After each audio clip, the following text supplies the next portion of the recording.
Hi, this is Roger. Thanks for dropping by. I've got to water all the mounts today. I did all the pots yesterday in one day, which is unusual. And it's a good job I update my notes, because as I went through my notes updating with what I'd just done, I came across a very specific plant that I don't know why it stands out in my notes, but it just does. And I thought, I don't remember watering that one. And I'd missed a shelf. I just missed that little okay, there's only 4 plants on there, but they don't really want to go another 5 or 6 days without water. So I'll have to do that as well. But I thought I'd start with pink. Yeah? That's Hercoglossum. And that's the best it's ever bloomed. And that's still nowhere near all the buds. There's still buds just starting. Yeah? And, you know, part way into development, some buds still to open. Again, small buds here and up here. That's going to be in bloom a long time, but its first initial flush is probably as good as it's ever been. That's looking good this year. They're not large blooms, but they're delicate and they're pretty. And Nesta's fully open now, so all the blooms that are going to open are open, and the new growths on there are pushing on nicely now. Yep. So, God, that's dry. Considering we had a dull day yesterday with virtually no sun and so no heat, you know, the temperature only got up to 21 in here yesterday. But, you know, drying in between waterings is what it's all about. But, you know, as far as the deciduous and semi-deciduous dendrobiums are concerned, in their growing season, they do not want to stay dry for long, if at all. I would say as approaching dryness, one of those lovely vague expressions. But if they do get absolutely dry, for goodness sake, give them a good soak, and don't forget to feed them in their growing season. You know, all the new canes that you're growing now are future blooms, so give them some oomph, get them going. But yeah, and the Tolumnia's still looking nice, more pink, lovely delicate blooms on that one. Right in my face, I'll have to move that before I start. That's Tolumnia Peach, recently opened, so not so much of the peach yet, but it will come soon. You see already the first bloom to open is already getting the peachy tinge around the edges, yeah, whereas the ones newly opened, far less. But coming on, and still loads of buds, and a branch on this one. So those buds will follow on, and that branch is going to have quite a few buds on it. 1, 2, 3, 4 or 5 on a branch. That's not bad. So that's been a good spike this year, but that is one of my better plants. It's got a very good root system, and it pushed out new growths in several directions. So yeah, that's one of my better Tolumnias. This one's going over now. That's not long for this world, and no sign of any branches on that. But what I'll do with it is I'll just trim it back to about here, because there won't be a branch there. There could be there or there, but I don't think that one's going to branch, quite honestly. So we'll have to wait for new growths and new spikes. What else? That Cattley's still hanging on in there, which is quite unbelievable, because those 2 blooms were the second of the 4. Well, third and fourth, you know what I mean, the second set of buds to open, and they've lasted already a week longer than the first lot. So, you know, I can't explain those sorts of things. You know, you'd think on the same plant, you know, spikes with 2 buds on each one, the pairs of buds on each spike would last roughly the same amount of time. And a Varnagara apple blossom doing well.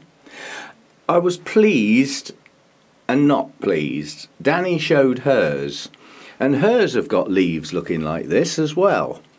Now, I've concluded that whatever the hybridization program that produced this beauty with its lovely fragrance is not as light tolerant as a lot of Cattleyas. So I've moved that away from its highlight position. That's why it's on a lower shelf, because those leaves are showing signs of not being happy. You know, they did get some bug damage earlier on. That's what those spots are, so don't panic. That when you've got an embryo pseudobulb on Cattleyas. When it first opens, the leaves are actually quite fragile and delicate, and that's when the bugs got at them. So those are bite marks from when the leaves were tiny, and they've just grown in with the leaves. They won't ever go away until those leaves are dropped, and it's a fair way off doing that, so I've got to put up with them. Can I get at it? Nope, not digging the whole shelf out. Right up the back there, that Catatanti spike has got its first bloom cracking, so it's opening. Now looking at the size of that, I don't remember those blooms being that big. I hope I haven't got the tag wrong on that and it's something entirely... Well, I'll wait till it opens, but yeah, that's going to be coming very soon. Probably tomorrow I'll have fully open blooms, or the day after. The little Latoria bud, singular, that's Dendrobium rhodostictum. How about that without looking at the label first thing in the morning? But it's only got one bud. It looked like it was going to do two, but there's only going to be one develop, but it will be the first ever Latoria dendrobium bloom in this grow room. So I'm looking forward to it. It's a tiny little plant. Lovely strong new growth coming on it. What else? All the Phalaenopsis that were in the house, they've basically come out here now, and there's a good reason for that. I noticed a few mealybugs getting about on the Phalaenopsis, not on anything else, and most of the ones in the house had some mealybugs on them, so the whole flipping lot got a spray yesterday with the systemic spray. Get some of that into their blood, and then any bites that are taken out, death. We like that. That's another, just if you look at that one bloom there, that's now an old bloom, and you look at the colour, you know, you can see as the blooms start to age, they get little marks. You know, these are going to drop soon, these older ones here, but these are the freshly opened ones. The dominance of the colour. I just can't get over this plant. I'm glad I haggled for that little tyke, because that's just going to be, you know, one of my favourite plants. The plant's not brilliant, and it needs repotting, but I'm just waiting for the majority of this spike to go. Once most of these blooms up here have faded and started to look as though they're going to drop, I'm going to cut the spike here and just leave that branch with the fresh blooms on, and I'll repot it with that spike on it. But it needs doing. It's not in very good media. It's got a lot of roots that are hanging out of the pot, basically. They need getting in something. Shelob Tolkien. It's still a way off opening. I mean, you know, these buds need to be 2.5, 3 inches long before that opens, because that's the size of the petals and sepals. It's a spider orchid, so they're going to be big. So that's not near opening yet. What else? This Ristrepia is putting out quite a few buds now. This has had a little quiet spell when it hasn't bloomed for a while, but yeah, it's got one up there and one up there, and out of my Ristrepias, that's my favourite colour. It's a deep yellowy orange with red stripes, very, very fine. Camera never does that justice. One day I will set up the tripod and film a single bloom really close in so that you can really see them. The other two are out. They just keep coming and going. They're very similar. It's the two Eric Young ones. There's another bud coming here. And that one over there is having a quiet spell at the moment, but that's recently been repotted, so that's got to recover. And that explains why a few of the leaves are a bit crinkly. It's not getting as hydrated as well as it should do because it's had its roots interfered with. Getting down's okay, it's the getting up. What else? I doubt if I can get at it and film it, but it might twist round. That's probably... So I'm trying to look at the camera and what I'm pointing it at and the jungle and my hands in the way. I know what we can do. We could bend that down. That's probably the last bloom on that this year. It's the only bud I can see. It has a ton of new growths on it, and obviously, you know, flower buds, and I mean those are single flower spikes. They only ever have one flower, but they're geared up to, you know, probably the previous year's growth. It blooms in the spring, and the amount of new growth that thing's put up since it started growing this year. That should have a lot of blooms next year. That's effectively a specimen sized plant. It's a beauty, and I think next year that'll be show worthy. Most of the leaves on it are very good. There's a couple of the older ones that were a bit bent when I got it. They can be trimmed back to make it look pretty and all that. You know what people are like. I've got a horrible feeling my Maxillara tenuifolia, which is next to that one up there in the roof, I've got a feeling the buds on that are going to be open soon, but they weren't open when I watered it 2 days ago, so you know, coming soon. Miltonia Sunset's got another spike on it, so that just keeps going, that one. That's a good plant. It's a strong plant. It's got, look at the roots coming out of the bottom there. It's a strong plant. It grows well. All it needs is a decent root system and it will take off like a rocket. But you know what those sort of plants are like. When they lose their root systems, they don't do very well until they recover. That Phalaenopsis has opened a 3rd bloom, so still plenty to go. That's a nice one. Green apples, that is. The Miltoniopsis is very close to opening now, and I've just noticed yesterday that it's actually got another spike coming. It's not a strong spike, but it is a spike, and that one's pushing new roots down into a relatively new media, so you know that one's going to pull on now. What else have we got? Oh, this thing here. That bud's extended. I can sit down and film that. That's got 2. Where's the other one? Oh, there's the other one. Under that leaf there. Yeah, so that's got 2 spikes. What am I filming here? I've got the camera stuck in a bush. There we go. I think that's it. Yeah, anyway, there's a bud here, extending, and this one on a leafless cane that's extending. Now that's a new experience. I haven't seen I haven't had this plant a huge amount of time, I must admit. But it did bloom last year. It had quite a few spikes for the first time. That's when it's got its nickname. And there's nubbins still to come in places. I really don't know what triggers them. It's probably just the longer days. But yeah, there's another one here that will probably push on at some point. These are the old ones from last year. But yeah, that's a cross, I believe. Oh, come out. Yeah, it's Farmeri crossed with Griffithianum, and both of those as individual dendrobiums are nice plants.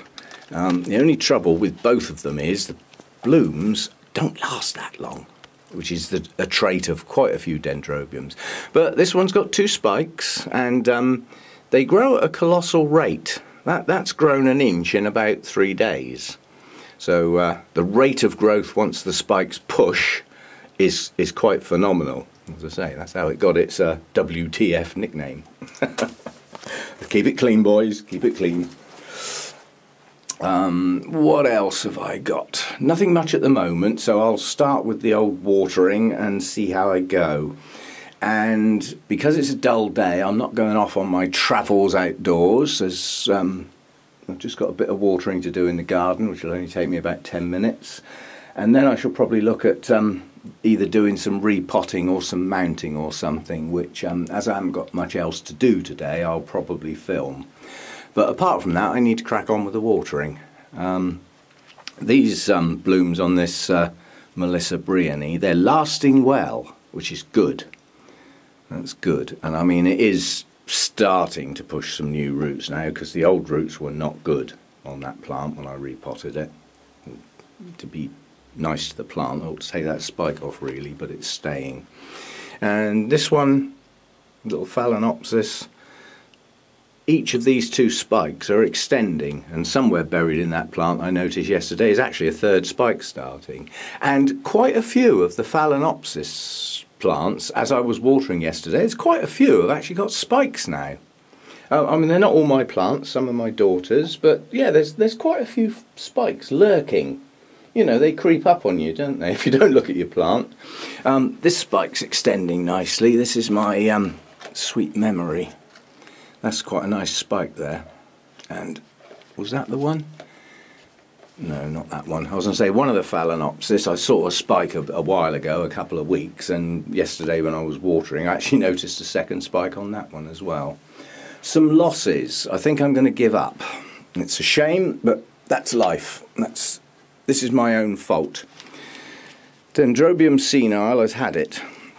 That's now been, must be 2 months, down in the grow room. It's got its temperature, it's got its light, and there is no sign of life. I lost that by resting it when it wasn't in a good state. And it's a shame. That was a nice plant, but I'm going to give up on that. There is no point. If that was going to push out new growth, it would have done it by now. So I've lost that one. That's Dendrobium senile. And because I like the hairy plant, the tarantula look, I will replace it when I see a nice one. And the other one I've lost, which I'm going to give up on, if I can get at it, is this one. And why I lost this, I really don't know. This was Trigonopus, or Trigonopus, one of the black hair type. And I mean, that grew 2 lovely canes last year, the 2 tallest ones, the one with the stake and the one next to it. And then towards the end of the year, it started dropping its leaves, which a lot of dendrobiums do, so I wasn't particularly worried about it. And then nothing happened. And nothing's happened since. So that's been without leaves since about last October. And if it was going to do anything again, it would have done it. So I think I've lost that one too. So that's, whoops. And now we've got some sweeping up to do. See, if you mess about with your orchids before you've had your 3rd coffee, that's what happens. Luckily, a mess in here is not a big deal. Well, that confirms it, doesn't it? It's out of its pot now. No. There's no sign of life on that anywhere. That's a shame. I like that plant. But, you know, win some, lose some. That's life. That's how it goes. So those 2 are for the hedge. At least that gives me a nice piece of bark to put something else on, because that is a nice gnarly piece. Okay, I shall get on with my watering after I've swept up. Oh, I love cleaning up. Not. And I'll see what else I find as I'm going round. Okay? Right, so that should stop the problem with dropping things. Piece of toast and extra cup of coffee. This is probably my best twinkle. The older bulbs are still quite plump. Didn't have a brilliant root system when I repotted it, but it had one. And that is the difference. It's just that. If when you disturb roots, they haven't got a bad system, and you know, you look after them while you're repotting, try not to break any tips, try not to damage anything, get them into some nice media, don't turn it into a block of concrete by jamming your fist down the side of the pot. You know, they don't grow in that sort of environment. It's not a garden. These are orchids. But I mean, that's got 4 nice strong new growths there. One there, nice one coming up, one in the middle of the plant there, another one in the middle of the plant there, and another one round the side. So that's got 4 new growths coming on it on a pretty strong plant. So those growths should grow big and strong as well. It's a very small pot for the plant size, but that was deliberate. Because it's in the Orchiata bark now, and it's relatively recently repotted, when these new growths push on, if I find they're starting to push roots outside the pot, which I don't want, I can just put it in a bigger pot. Just give it a little shake. Any media that falls off, I won't worry about it, and any media that clings on to the existing root system can stay there. And then it can just be gently put in the middle of a larger pot and some new media put down the sides.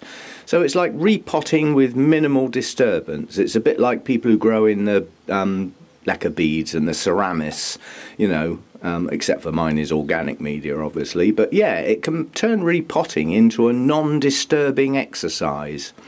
It's when we set our plants back when we repot them, and getting the timing right minimises that, and not doing it at silly times of year like in the freezing cold winter, unless it's a has to be done. You know, I still do it if I get a new plant and it's in crappy media that, you know, smells like mushrooms. It's got to come out of the pot. Leaving it for 2 or 3 months in the really cold weather with a poor root system that's going to die is not the best of ideas, you know. So that one got timed nicely. New strong growths pushing on. Old pseudobulbs not desiccated. Nice strong little plant. Given it's got 4 new growths so far, it always pushes out 2 spikes on each growth. So potentially that's 8 spikes later in the year. Much later in the year, I suspect these new growths are quite young. And boy, do the spikes on twinkles take a while to actually open. They extend quite quickly, and then you see the little buds, and then they just seem to sit there for an age. You know, and you keep looking at them going, well, come on then, open. And then eventually they do. And nicely fragrant, an assortment of colours from white through the pinks to quite dark. There's that nice cinnamon coloured one, which I think this is what this one is, because no tag on this one. I've got to wait for it to bloom now. Lost the tag, or never had one, not sure which. It's probably one of those I thought, well, I won't forget which one it is, and then promptly did. But yeah, nice little plant. Pleased with that one. Coming on nicely. This is the plant I was on about that made me realise when I updated my notes that I'd missed a shelf off. I've had this plant many, many years, and it was growing into a big strong plant such that it was getting difficult to accommodate it, because it's a straggly thing, yeah? Brassicas tend to do that. I mean, that's a hybrid Brassia tessa. And it got left in its pot. No excuse, I mean, I know now, and things don't get left in pots anymore, but this is going back a couple of years. And as a consequence, it deteriorated quite badly. And so it's now classed as a rescue plant, you know, literally. I know it looks big and everything, and it's got some green leaves, but it's still a rescue plant because it lost its root system virtually. And I had to take quite a lot of bulbs off. But it is growing a new growth here and pushing roots down, so that part of the plant's now okay. I've got a feeling this is 2 parts. There's 1 part here and 1 part here, so it is in effect 2 plants. That's what was left when I had to throw loads of it away. And this side of the plant's pushing out a new growth too, nice strong new growth, and roots down into the media and through the back of the plant and out that side. So it's rooting now. And it's got a growth on each section of that plant. And in the not too distant future, I expect some of these old leaves will go over on these really old pseudobulbs. A leaf like that isn't going to last a season. It's going to drop before then. So we'll end up with bulbs looking like this. But I'm hoping the plant will pull through because it has gorgeous flowers on. Yeah, so that was the one. As soon as I updated my notes, I thought, well, I don't remember watering that tatty object. And on the same shelf, that's where the twinkle was as well, this Maxillaria picta. Very young plant, and I bought it with these 5 old bulbs, basically. That was the plant I bought. And it only pushed out 1 new growth last year, but this year it's already pushing 2. And luckily they're in different places, because if it had pushed another one out on the end there's not a lot of room for it. But it's pushed out 2 new growths here, and obviously they'll get down into some reasonable media, and they have room to expand and, you know, get decent sized pseudobulbs. Now at what point that becomes blooming size, I don't know. I've had it, I think I got it at the beginning of last season, so last season it got repotted. Actually, it didn't get repotted at the beginning, it got repotted towards the end, and it only grew 1 new growth. Got disturbed, you know, sets them back. But this year, the 2 new growths should do their thing with the roots and swell up into nice sized pseudobulbs, and who knows, may get a bloom on that. Highly fragrant. But I don't know, I've forgotten what they look like. I must have seen a picture once, but I haven't had any blooms to film, so I don't know. Now that the roof dwellers are out of the flipping way, I can get the camera closer to that. Now, as I said, that's Catatanti, and if you just look at the bud that's breaking, the petals and sepals are about 1 inch long. So obviously when they open, that bloom's going to be 2 inches across. Now, I don't remember those blooms being that big. Anyway, I'll wait and see, and we can also see the spidery nonsense up in here now. As I say, that's probably its last bloom this year. That's Maxillaria arachniti Fola or Flora, something like that.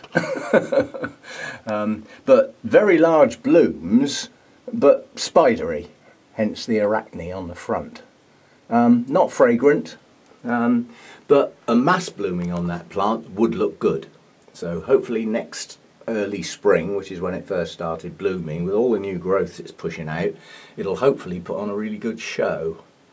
And I'll be able to get at that tenuifolia in a minute when the spidery nonsense is out the way. So I say, it's a flipping jigsaw puzzle here. I have to get some things out of the way to be able to get at other things, and then water them and put them out of the way to drip somewhere while I get on with other things, and then gradually they get put back, you know, in reverse order to where they were when they've stopped dripping all over the place. Oh, I forgot to mention that. That's a Dendrobium phalaenopsis type, but that spike's pushing on now. 1, 2, 3, 4, 5 or 6 blooms on that. I haven't got a clue what colour that is. I think that's actually my daughter's plant. Dendrobium phalaenopsis type. I think it was a white one, but we'll have to wait and see. It's often difficult to judge scale unless you've got reference points. Well, reference point here is that fan. That's 16 inches across. Yeah? That's a big plant. As I say, you know, when it hasn't got a reference point, it's not that easy to see just how big this flipping plant is. But new growths on this one. You're looking at things like this, this one, new one coming up here. It's going, this is a new growth, another one pushing up there. That's just round this side of the plant. So this is probably chucking up a dozen or more new growths this season. And the fact that I've just spotted that one just starting, it hasn't finished with its new growths yet. I think it's going to continue pushing them out for some time. Now, going back to light levels, yeah? I've got 2 leaves on here that are coming off. That one and that one. Because that one looks incredibly like a ring spot virus. I'm hoping it's not. I'm hoping that's an old leaf. Yeah, I'm hoping it's nothing more than what you call it. But if it's an actual virus, there is no cure. So that's a trifle worrying. But I'm going to take a couple of leaves off. I can spare them, and hope that I don't get any reoccurrence, because I've got new growths coming up. You know, we'll see how it goes. But it will be a shame to lose that to a virus, because that really is a death knell. If you get it, there's no cure. It's not like Fusarium, that's a fungus. You can't cure it, but you can kill the blooded stuff. On that subject, I know we're not supposed to talk about it because nobody likes it, mainly the people who haven't got it. Anna Maria has done an ebook. I haven't worked out how to get it and everything, because looking at the articles she's selected and, you know, the knowledge that she's put out from her own experience and her research and everything, I've sort of done most of that anyway. So I'm not sure it will be of a huge amount of use to me. But for others who are worried that they might have some infected plants, it's a good read, you know, based on proper research done by people on that subject. Not 40-year-old information out of a book that tells you to take your plant out and set fire to it. Yeah? There is a way of saving some plants that have got Fusarium. I mean, I've got half a dozen in here that are recovering. They are showing good growth signs, good new roots with green root tips. They are recovering. Now, I'm not saying that those plants may get a reoccurrence in the future. That's why it's a regular spraying program. I mean, Anna Maria's got 3 separate treatments so that she doesn't get resistance, which is why we can't have a lot of the chemicals now, because things have become resistant crops in the fields and things. And as a consequence, a lot of stuff's been removed. But just looking through the list of chemicals that Anna Maria's got, I did a quick bit of work based on me in the UK. And there's only 2 that I'm allowed to have. And they are both incredibly similar. They are based on the same low-level chemicals. And I've got them. So I've got all I can have. Without having anything illegal in a cupboard that nobody's supposed to see, which I'm not prepared to do. There's a reason why we're not supposed to have those. Yeah, so hopefully this plant is not virused, but that has a look about it that I don't like. The ring spot virus is, it's not uncommon, but it is pretty damn rare. I had a zygopetalum went down with it badly, and within a week all the leaves showed the signs, and the following week the leaves started to drop. So it took over the plant incredibly fast. So we'll keep our eye on this one and we'll see how we go. But it's a big plant. Hopefully it's strong and, you know, it'll make it. It'll be a shame if it doesn't. It's just dawned on me, if I don't elaborate on viruses, I'm going to get so many questions in the comments. So there are two common viruses. There's ring spot viruses, which tends to hit Oncidiums mainly, but not uniquely. And the other one is the mosaic virus. Their name really tells you what to look for. The ring spot virus, you really do get rings appearing on your leaves, quite clearly defined. They usually start off just as a discoloration circle. Many of them, not just one or two. When a plant gets it, it's got it, and it shows itself throughout the plant quite quickly. And it'll knock your plant down quite quickly, which in a way is lucky because it means you can spot it, separate your plant away, and quite honestly, once you're confident that's what you've got, just get rid of your plant. For once, I am going to say it. Viruses are not curable. Once a plant's got it, it's not going to get better.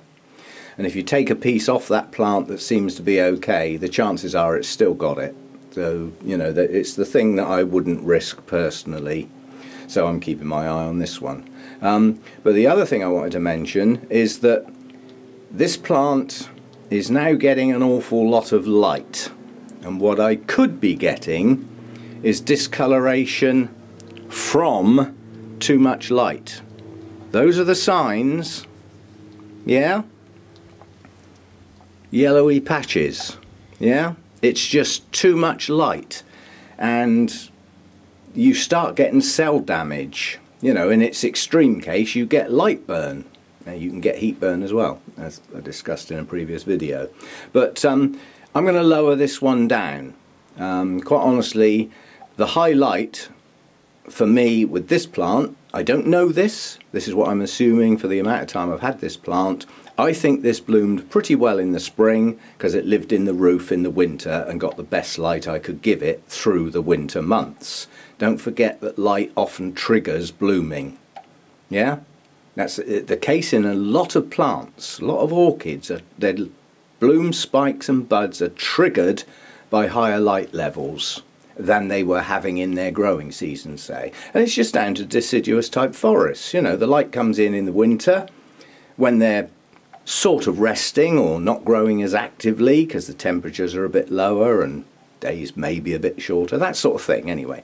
But when they're growing actively, they would normally come from, you know, they'd be living on trees and places below the leaf cover, so they wouldn't be getting that intense light in the growing season. So that's excuse me, that's coming down out of the roof. That's going to get a lower light level place for its growing season.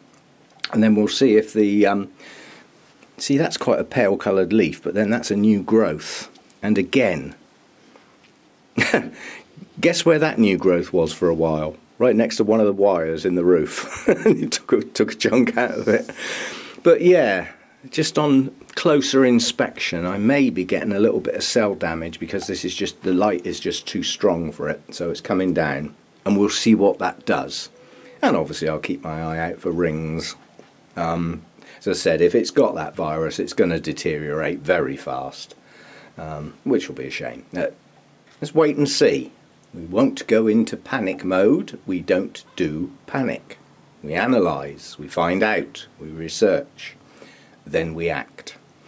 Unfortunately with a virus, that process needs to take place fast because your actions need to be get your plant out of it. Seriously, if you've got a virus, get your plant out of it. Like the fusarium is spread by spores. Viruses appear in the air. You know, they are types of pathogens and that sort of thing that in the main I don't get problems with because of my little air cleaner, my ionizer. It takes care of a lot of that for me. But, you know, this time of year, the old fresh air's coming in from outside, and who knows what's in that air? You know, that's how some bugs get in. They come in through that fan. I'd like to think they got splattered and chopped as they came through the fan, but they seem to make it. Anyway, so those are the two common viruses. There are tests on the market that you can pay an awful lot of money for. But quite honestly, if you've got a virus, or it looks like you've got a virus, the mosaic virus seems to hit cymbidiums more than anything else, but that doesn't mean to say other plants can't get it. And the ring spot virus tends to hit oncidium types, you know, which would include brassicas. I mean, I class Miltonias and Miltoniopsis as oncidium-like plants, even though they're a totally different genus. But they're used in the hybridization programs, and to me, that's what puts them together. You know, try crossing a Cattleya with an oncidium. It's a lifetime's work there, and you'll fail. There's some things are not compatible, but those that are compatible to go into hybridization programs must be similar or they don't work. Yeah? So that's why I say there's a whole category that I call oncidium types. It's their growth patterns, you know, the way their leaves look, the way their pseudobulbs work, and the way their spikes come out from similar places on the pseudobulbs, halfway up, you know, all that sort of stuff. Yeah, so a little word about viruses, but don't everybody go and panic, for God's sake. I mean, I'm not panicking and I might have one. I just hope not. Okay, this one's got a new home now.